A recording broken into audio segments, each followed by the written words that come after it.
is the beginning of my Facebook road trip. I'm going to be visiting different Facebook friends and documenting it and doing lots of awkward face-to-face camera shots like this. Or maybe not so many. No, I think a lot. This is really awkward. Really awkward. It's gonna be kind of awkward.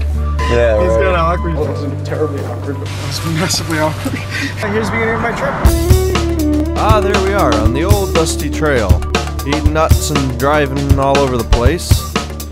On a journey to bridge the gap between relationships. Past Dinosaur Barbecue, there's Graham. The ice cream truck. There I am. And we're driving to, whoops. Okay. I'll let Graham tell you what's going on. Graham? We're going to each of my Facebook friends. We're gonna take their pulse and say hi to them, and like kind of reconnect, like reestablish, like a connection with people that some people I've known momentarily, some people I was best friends with that I lost contact with. But I think it's exciting and interesting to see, I don't know, how people's lives have kind of changed and how my relationship with them has changed just as much, if not more. So first things first, we had to make some phone calls. Hello. You there? Hey Danielle, how are you? Hey Lindsay, it's Graham. Hey Nick, it's Graham. Do you know who this is? Keep in mind, we hadn't talked to most of these people in a pretty long time. I think we got disconnected. I was wondering if you had time to meet up for like 5 minutes. We're passing through Buffalo in about 20 minutes, so I don't know. I'll try to call back, or I'll text you, and that's it. I'd really like to, see you again, and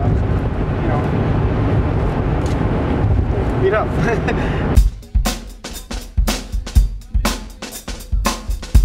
So we knew we'd have to meet these people in a lot of different places, because everyone's got stuff going on.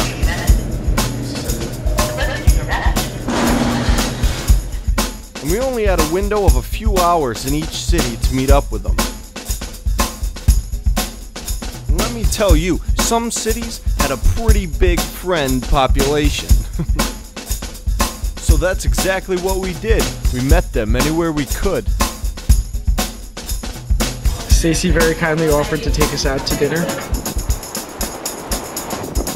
Sometimes we didn't even go to the right house. Hi.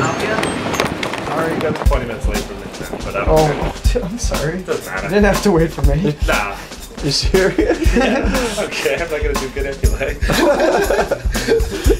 was thinking that to contact some people, Facebook is a nice safe spot to start to initiate contact, and then to get when they get closer to them, when it gets closer to the time, text messaging feels safe, and then when I'm getting near them, I call them, and calling them and talking to them voice to voice is almost like breaking the ice before seeing them in person. You know what I mean? We're meaningful. Yeah.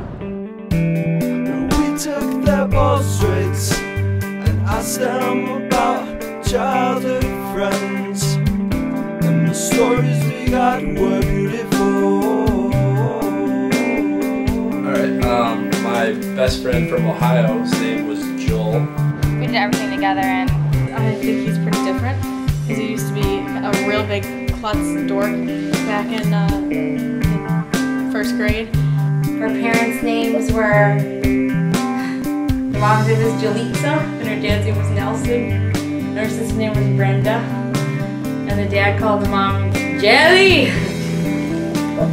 I bought his Atari off of him, but then I had to return it and get my money back because his parents did not authorize him to sell.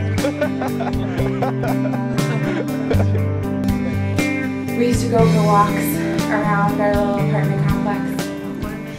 And then she moved away, and I didn't know where she ended up moving. And I looked her up on Facebook, found who I thought she might have been, because I haven't seen her in probably 20 years. Probably 10 years at this point. I have a feeling that talking to him now would be pretty bizarre. Oh, do you still like Ninja Turtles? I don't think we would know how to interact with each other if there were Barbie dolls involved. It'd be awesome to hang out with them. Except for they don't come around for Thanksgiving. I was disappointed in you and Chris for not being at the coach Thanksgiving Eve. How about that for childhood friends? Don't even come to the bar to drink during the holidays. Does Does that answer your question? Perfectly. Is my pulse going up? Yeah, just shut up. And mine might have as well. 60. 70. Yeah, 110. Pulse was 98. 90? Yeah. 98. 26? No, times 2. 58. 100. 70. 2 more things. I need actually 2 more things from you. Cool. And one would be a picture of the both of us. I also need like a souvenir, like an item that you can give me, just something cheap, something in your pocket, just something. Give it to me as a gift and giving it to you. Wow. Cool. This was given to me, and I will give it to you. Awesome. My lucky gold safety pin. Yeah! That was so good. So I'm at a stakeout. TGI Fridays.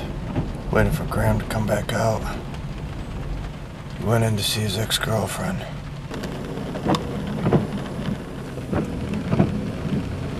Hopefully everything's going okay. I wish I could know what's being said right now. It's just killing me. It's a dreary day. Hope he's okay in there.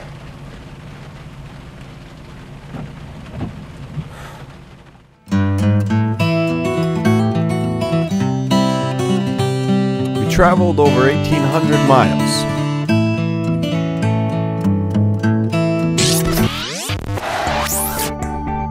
We watched as the open fields turned to skyscrapers.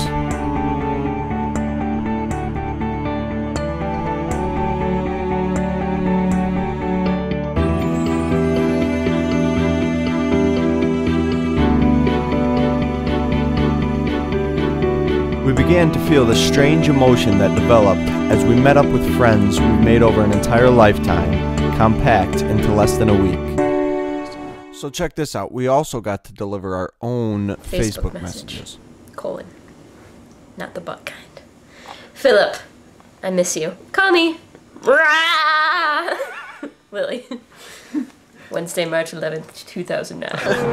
Can't hold that. This is probably one of the cutest things I've ever seen. But like but those like little issues, like when we saw Andrew had his kittens, he was hiding from his landlord. Like that's not a huge issue. It's not even really a big problem, but that's just kind of like a conflict he deals with on you know, there's something on his mind, and that little conflict reminds me like, oh, everybody kind of has these kind of things, and they're living their lives that are much more dynamic than, you know, what event they're going to and what image was tagged with them.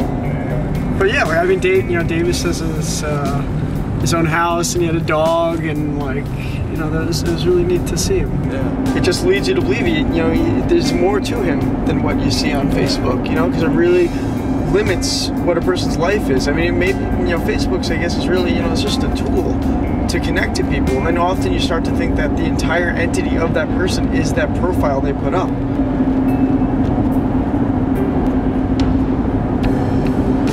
So I mean, you got to think of Facebook as a tool, and not so much a way to be in other people's lives, because you're not in their lives. It's just a way to connect. You're in their lives as much as the cell phone in your pocket is connecting you to their lives, you know? Yeah. It's just a means of really communication. Dynamic means of communication, but it's not like you and me sitting in this car talking. Yeah.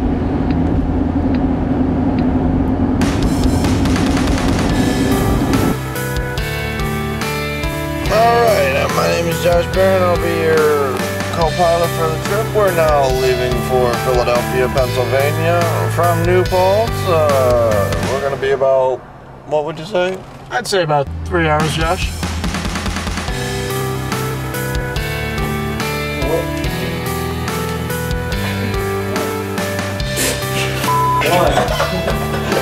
That's so hard, man. How many have you done, Freeze? Like, they're pretty hard, right?